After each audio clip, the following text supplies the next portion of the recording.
So throughout all the readings, basically talking about reforms, um, I think all the readings are saying that reforms are not getting to the point.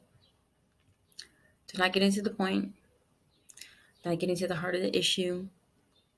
They're looking at a cake, looking at the surface, but not actually slicing open the cake, looking at what's inside of it, taking a bite of it, putting their hands in it. We're not getting to the heart of the issue. We just looking at it from the outside. And we don't question anything. We don't look at the history, we don't study it, we don't study the opponents. Um, Basically, we need to know what the function of what we're trying to do is and what the problem is. And we need to know what's actually happening. I think we have such a belief in what's going on that we use our fear to be like, okay, I'm just going to, you know, I'm scared, so I'm just going to believe in this, support this. I don't know what's going to happen. I don't even know where the money's going to go. I don't know who's going to help. I wanted to help someone, but I don't know. And um, I think a lot of what I read is basically talking about reconceptualizing politics and our framework and our understanding. Um, we need to connect with different groups. We need to not like have an opposition to just one group or opposition to a group. We need to work with different groups, like black women working with black men, and uh, um, LGBTQ community, not against heterosexuals, but against certain oppressions to teen moms and single mothers, and to women who are pregnant being prosecuted because they have suspicion of being on drugs. We need to look at the actual heart of the issue, and that could be hetero. I'm not really good at pronouncing words, but heteronormativity. Looking at the history of that, we need to actually look at the heart of the issue and understand it. And I think when I was reading about the cop speak, they're basically talking about what we don't know is we don't really understand the function of police. We don't understand it. We don't understand what they actually do. And that Arthur was talking about the elimination of the police, because what are they doing? Um, you listen to the rhetoric saying that, okay, we did this, no matter good or bad. Um, no matter if we did something good today or something bad today, we'll be better tomorrow. So we listen to all these things, and that's what also plays in the media. We listen to this happened, that happened, but we'll solve it. Don't worry about it. And I think we go along with what's going on, what's being said, because we do have this fear and insecurity. We don't feel. I think what a lot of us are doing almost every day is to feel safe, secure, and feel loved. If we don't feel safe, what do we do? A lot of us will panic. A lot of us will not know what to do. And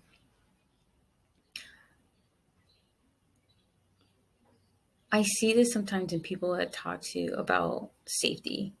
They don't feel safe, so they will donate money to this or that. They don't feel safe in the community, so um,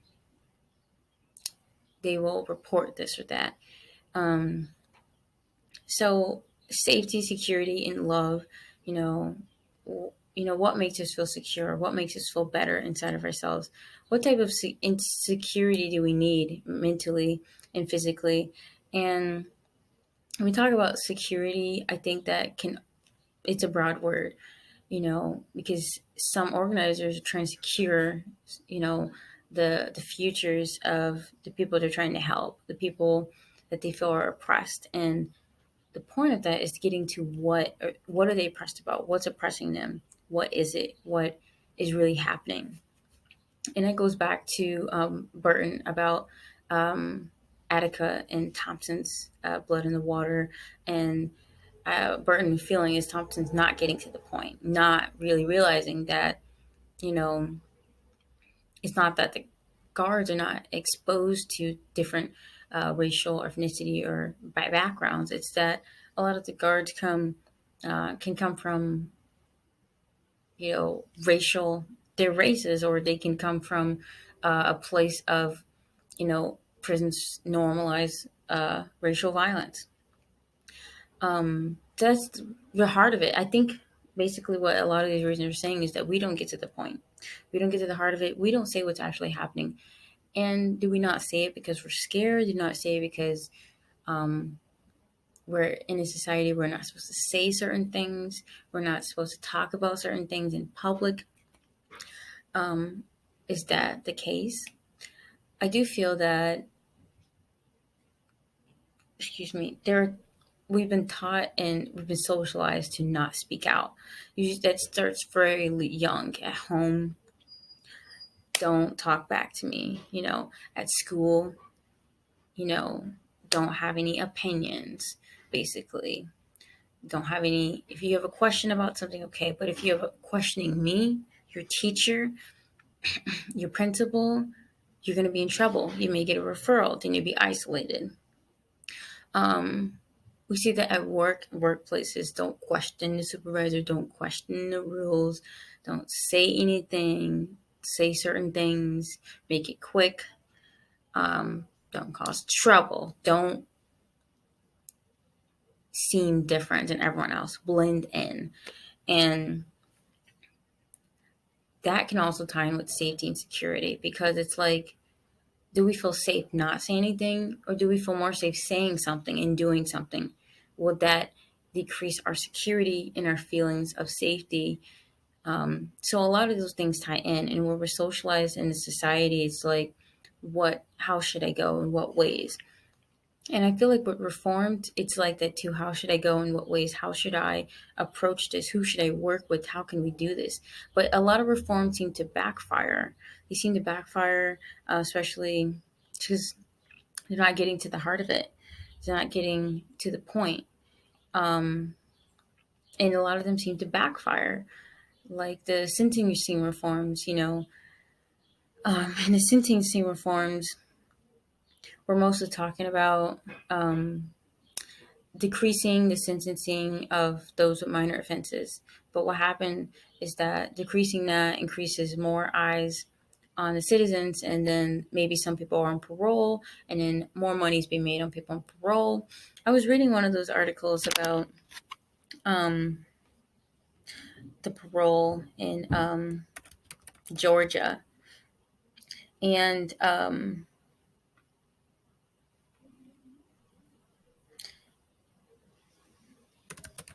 me just pull that up really quick. So yeah, it was talking about probation is what I was trying to say. How it's used as an alternative to incarceration, but it has become a big thing now. There's a lot of people on probation, and it has become another way to make money off of people.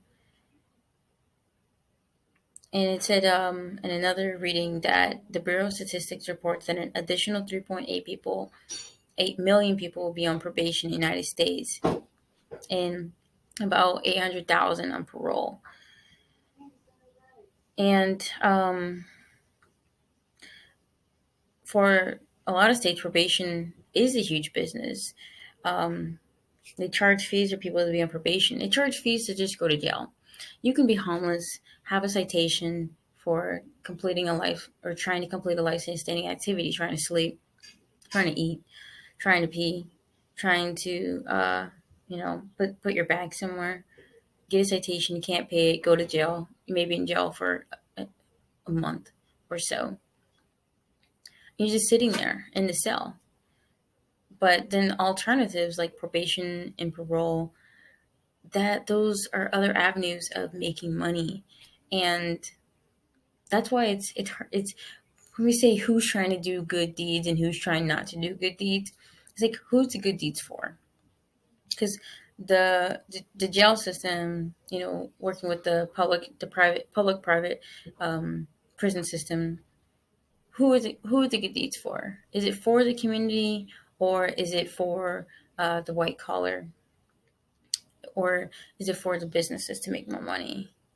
You know, Especially one of the readings I was looking at was talking about the debt and about loans from the USDA on the Farm Bill, and how the USDA is funding, jails in rural areas, taking out like loans and, increasing the debt, to put basically immigrants in these, and working with ICE to put immigrants in these jail cells, and having so many beds, and having, this bed costs maybe this much to sleep this person, and trying to fill those beds just to make money. And we always talk about like laissez faire, and living in a place where it's, about domination and about manifest destiny, taking, taking, taking, taking, taking. We do that, but we forget the point of a government. Isn't a government for people to establish some type of order that people can look after? They can believe in a system made for the people, that, helping the people, protecting the people. Aren't we citizens? Don't we have rights? Isn't the Pledge of Allegiance about one nation, and uh, uh, having rights for all? Do we all have the same rights? Because what is the actual issue? What is the heart of that? What is really going on? Because are we equal? Are there people that are watched more than other people? Are there people that, don't have their basic needs like shelter, food, water? Are there people that are struggling with that? Are there really rights for all? Are we protected? Can we believe? Can we trust in the system?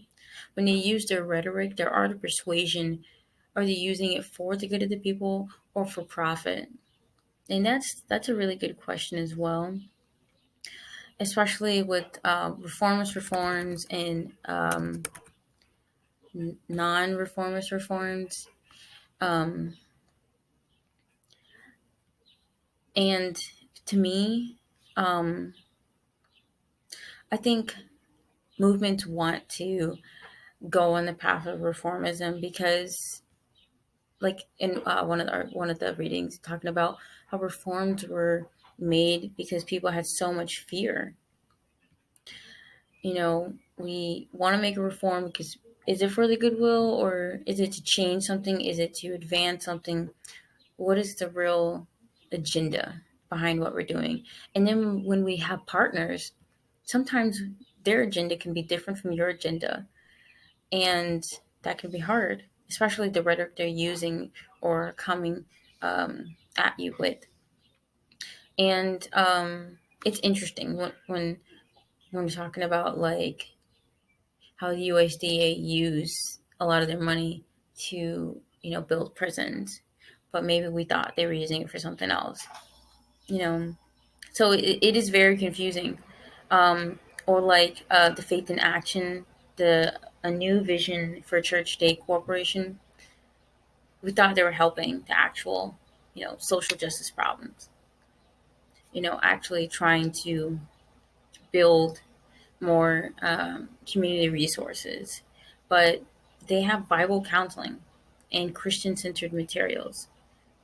And now they're getting money from, these big corporations and the Texas Department of Criminal Justice. So it's, what are we doing to reduce the issues in society? Who are we working with? Do we get so desperate that we start relying on actual enemies or people that have a different agenda? And um, and and that's the actual thing to talk about, is what some people are really doing and how they're really doing it. And I did, like, on the business of incarceration, and also cop speak. Basically, all of these are trying to actually talk about the heart of the issue. Like in on the business of incarceration, Craig Gilmore basically saying that violence, not nonprofit, is the bedrock of U.S. prisons. Is what is actually happening. What actually is keeping some of these going. Um, the prison as a site and normalized violence provides cover for the system as a whole. And I think all these analyze, other people and then what they're actually doing, and they look at different groups and organizations. But for me, it's just like, how can we protect the community if we don't know their stories or their narratives that they experience, and we don't know the heart of the issue, the historical um, trauma that they're dealing with, history. And this makes me think of not really good at pronouncing certain things, but Nau Olin, and looking at how the history connects to your history, and then how it connects to the present, having knowledge about all these histories, and then using all of that to self reflect on what can be done next, and making small transformative actions toward a solution that includes all of this. And I did read um, about one movement that I think was in the first reading that I read, or the second one. But it was basically talking about how this one organization had partners, but they kept basically pushing and pushing and pushing, like, this needs to be done, this needs to be done, this needs to be done, this needs to be done. And their actual target, they kept pushing that person, and they kept trying. They had a long history of community organizing, but they kept pushing and pushing and pushing until some of those changes would be seen in the community. And let me see if I can find that. But I think it was Woman with the Vision. They had and took on the issues of racial bias and a lack of transparency in a district attorney's diversion program. And it was they created a co-creation of Crossroads, um, which is a better diversion program for women facing drug and prostitution charges. So basically, they knew exactly, in a way, they took on racial bias and lack of transparency in this specific office. So they had a focus. They focused on what the targets, what their issues were, how that related to them, how that related to the community, and then who their main target was, who what tactic they could use to um, talk to the district attorney and talk to the diversion program, and how they can get it. They targeted something that could be seen as winnable, as something that's winnable. And so basically, I think that non-reformist reforms really looks at the structure of things, or tries to look at the structure and tries to look at structural change. And reformist reforms tries to avoid structural change. They try not to talk about it, try to go around it. And when you look at things from too much of the surface, you can see, oh yeah, this is happening or that's happening. Just like with Thompson's book, Blood in the Water. Like, oh well, maybe the what do they call the guards, they haven't been around many Latino or Hispanic or Black people or Chicanos or Native Americans or whatnot. So they don't know, so they act in the way they act. But when you actually you cut open the cake, you see these layers of normalized racial violence, and of just all of that within that. So when you cut open something, or maybe you look at a rural community, oh, it's just a small little town, there's nothing here, and you cut that open, you see these little jails, or these jails filled with immigrants, and money or partnerships with the you know the pro community, the city funneling in, and from ICE and funneling in people to fill up those jails. And that, it's just like with corporations. It's like you can see on the outside, oh, they're providing a service to the community, but then you cut open, they're not paying their employees. This is happening, that's happening. When you cut things open, sometimes you can see the heart of the issue. And just like to me with homelessness, some people may say, okay, they have no place to stay. They probably are doing drugs or whatever. But homelessness is it's such a variety, and it comes from it's so historic. It goes all the way back to England. It goes back in time, so far. Um, and all of these things are tied and connected, all of them. And, when we look back at these reforms and these actions that movements are taking, or campaigns are taking, um, we need to think about the history. Just like with homelessness, they can go back all the way back to vagrancy laws in England, and having interactions with the cops and interactions with the legislative bodies there, and them saying, okay, we need to cut this. So we need people working, not people working. Those people who are not working, um, we need to put them, get them out of here. They need to get out of here. We need to move these unwarranted people. And, when those types of things happen, when laws come from back in the day and they keep showing up and showing up with sundown towns, or with new laws to get unwarranted people out, or just different laws over time to get to a point of, okay, so what is the history of what a houseless person is, and what situations are they dealing with, what's against them, and using reformist forms or non-reformist forms. If we use reformist forms, we may not be getting to the heart of the issue at all. And with homelessness, I believe that if you're looking just at the surface, we're like, okay,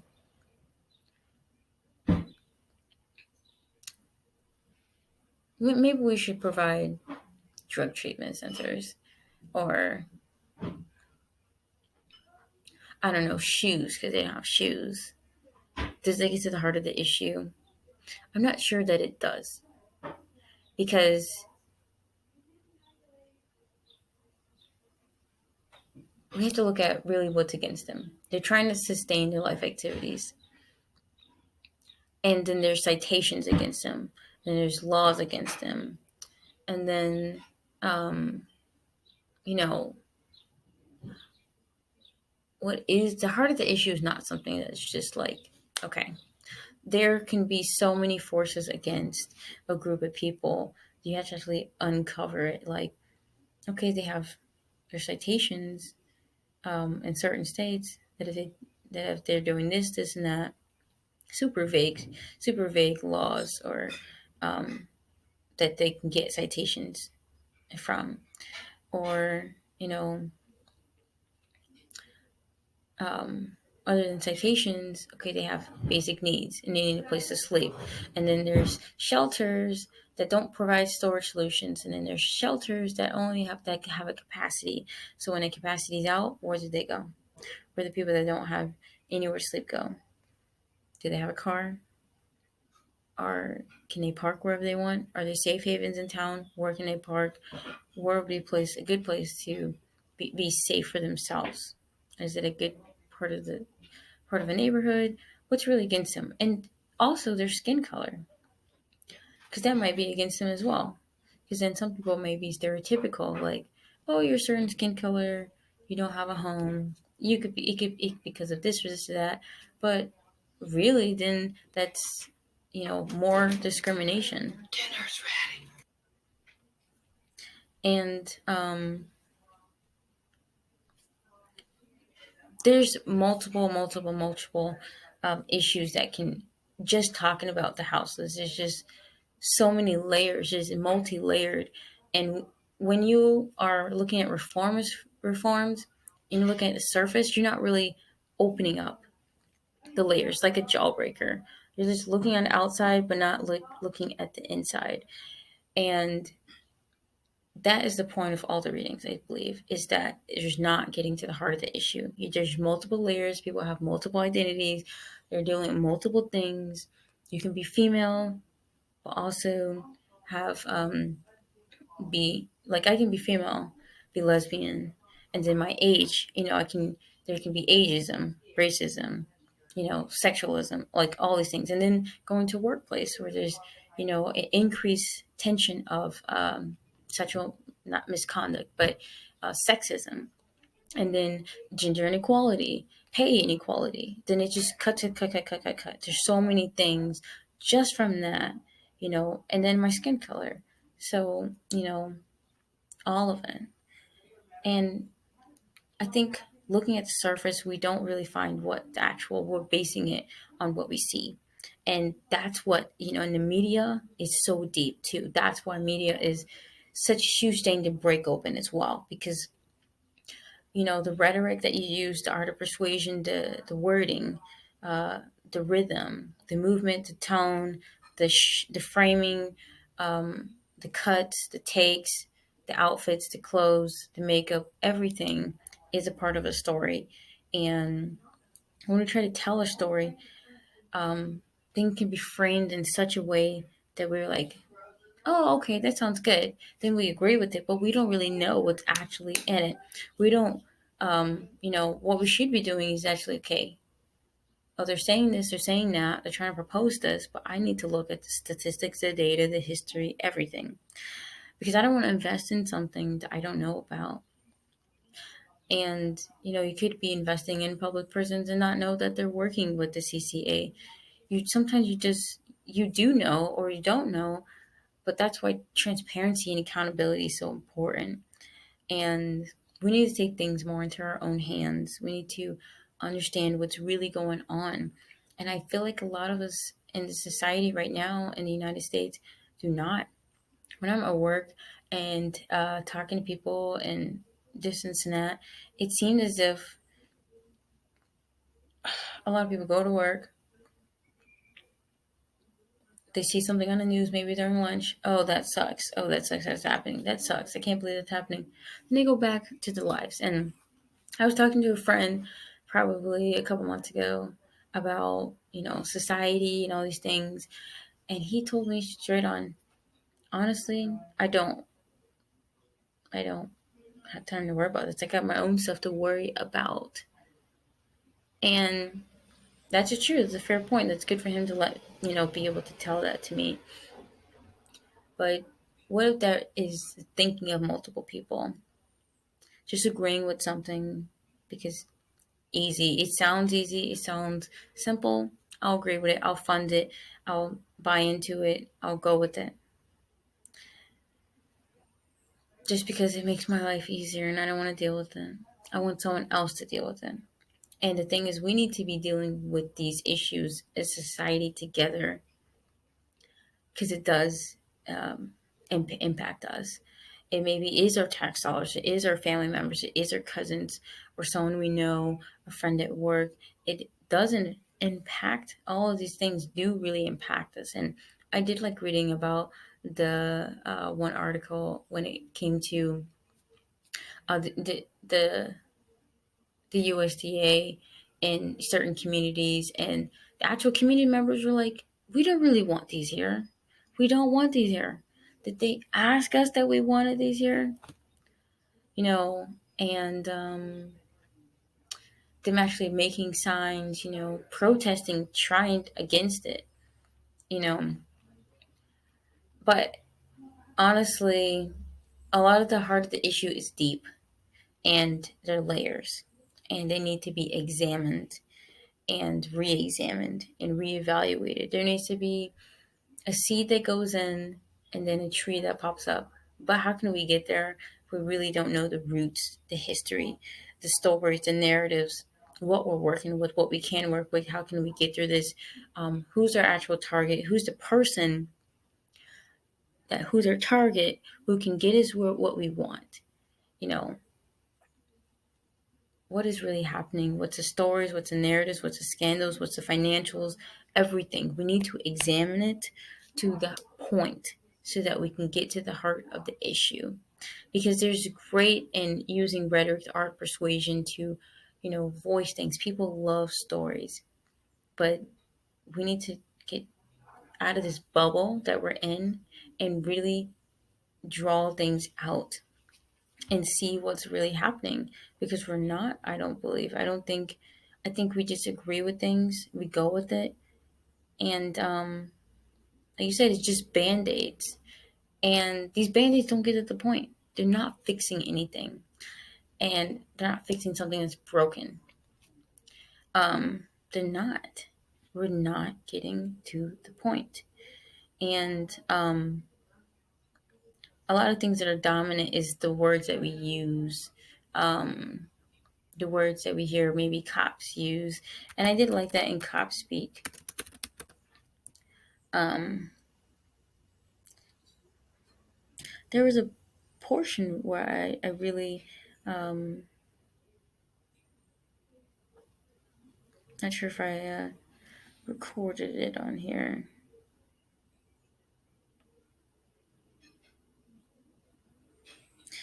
But basically, it's the wording that we use. Or maybe it was like overcriminalization and other words along those lines that we use to get people to understand that this is happening or support whatever this is happening. And also, there was another one. It was like racism or anti-racism. It's basically looking at how all these wordings, we get so tied into the wordings, or maybe politically correct wordings, where we get so tied into that, where we still, we think we know what's going on. They're explaining it to us in this way. It's a frame. This is how they're explaining it to us. But it doesn't really explain what's going on. It's a word to use to explain what's going on, but it doesn't explain what's going on. It's basically surfacing it again, surfacing that issue like, oh, it's overcriminalization, but not actually what the problem is, what the solution is, you know, what the situation is, what it is. And that's basically the whole thing. We avoid what the problems are. And I think I already know, like we already do that to me in my mind in a lot of parts of society. We avoid what the problem is. We want something that can easily fix it. But what happens when you easily fix things? Do they actually get fixed, or are they more damaged? Like if you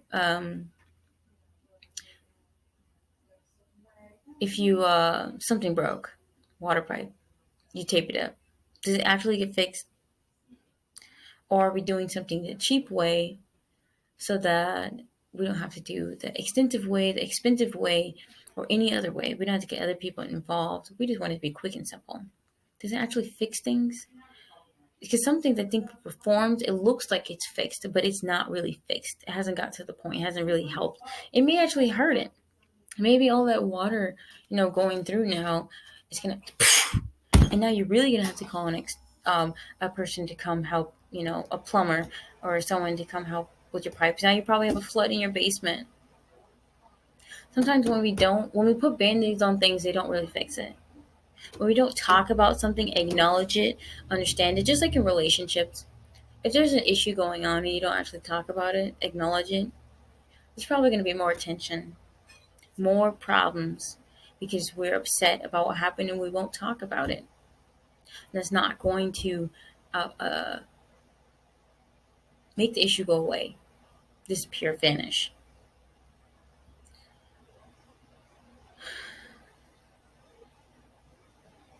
So we have to know what our goal is. And for all these readings, there's a different goal. One is fuck the police, get rid of the police. Another is with queer theory, have a reconceptualization of what's going on and link it to different uh, statuses of marginalized groups and how they all fit in that, all those layers. Or looking at analyzing why certain jails, are built. What's the risk to the community? What's the risk to the nation?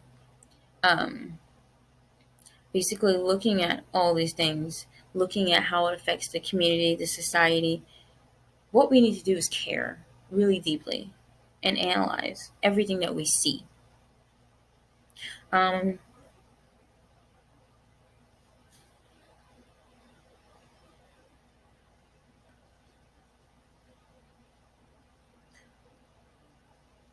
I think that's really what I learned in a lot of these. And how does that connect to what I do in my job? Well,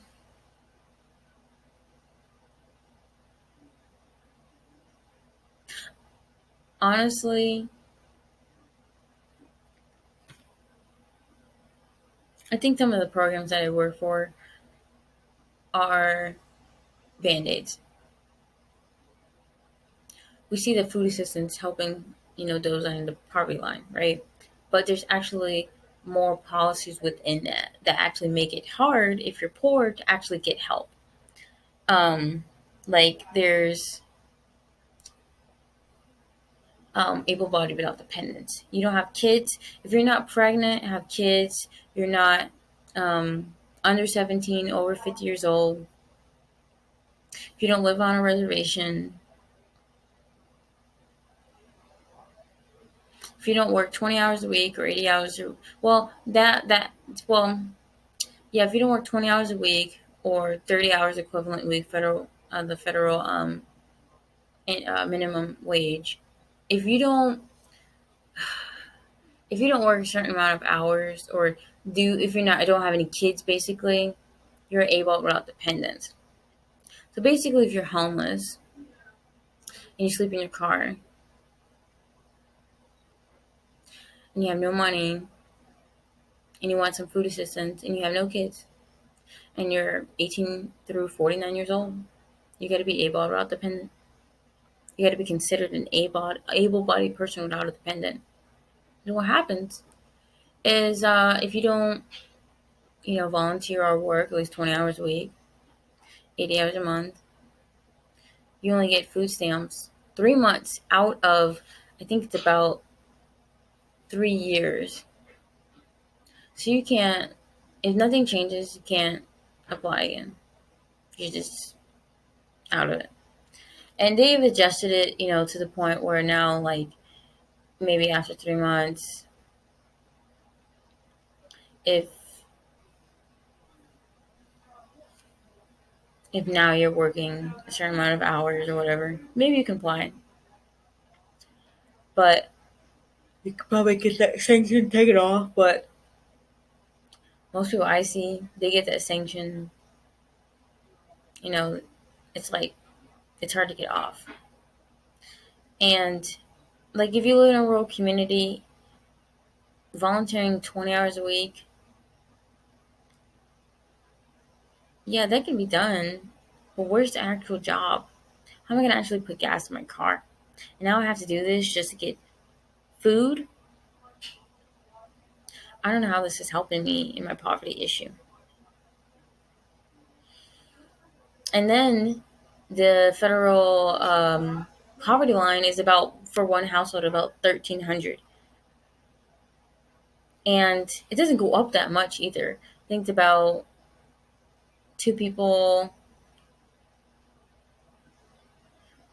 I know it's about, like, it really doesn't go up that much. It goes up a little for each person in your household. I think it goes up by like $400 to $600. One person, she just got out of a drug treatment, halfway house. Now she has a small apartment with her daughter. She just got back, 13 years old or whatnot. can't get food stamps because she makes over about $500 above the line. Sorry, now you got to pay for it.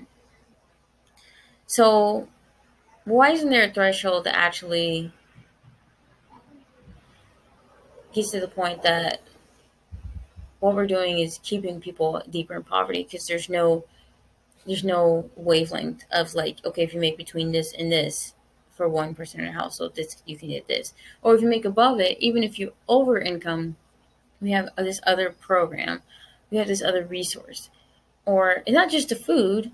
What you need is to sustain yourself, get your basic needs, and it's hard to sustain yourself when you're struggling to pay your rent. Excuse me, to put food on the table, to take care of your children, when the school system is like, no, your kids don't like to have a good enough clothes.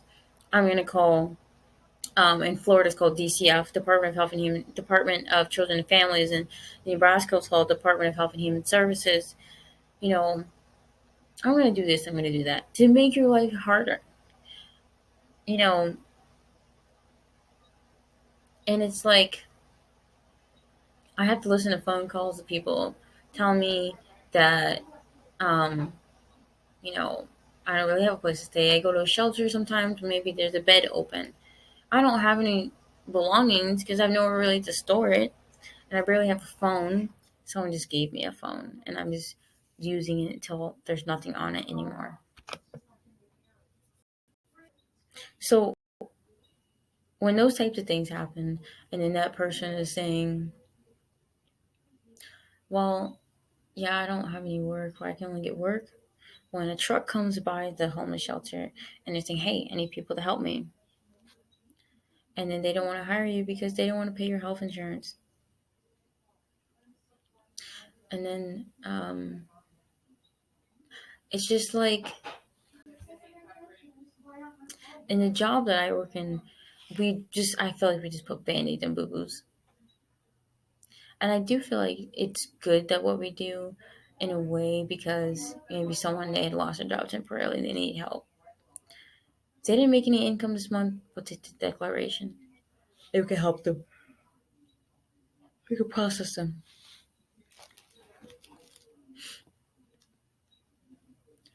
But someone who just has Social Security, if they have too much Social Security, sometimes I had to deny someone to tell someone that, sorry, you have a little bit too much Social Security. So that means that if because the minimum we can give is $15. If we giving out an allotment amount of 15 or less, or 14 or less, sorry, our system won't let us process you. I have to figure that out. Sorry. So it's just very interesting how that works, because is it really getting to the heart of the issue? What is the heart of the issue? What is food stamps trying to provide? Is it trying to help people have one less issue to worry about, even though they deal with all these other issues and having to get their life sustaining activities and pay their rent and provide food, so they can use their money to pay their bills, to pay their light, to pay their, their car? What are we really getting to? Are we providing, options to them, different meals to them? Make sure the kids have a breakfast before they go to school so that they can focus on their education. What heart are we getting to? What is the point?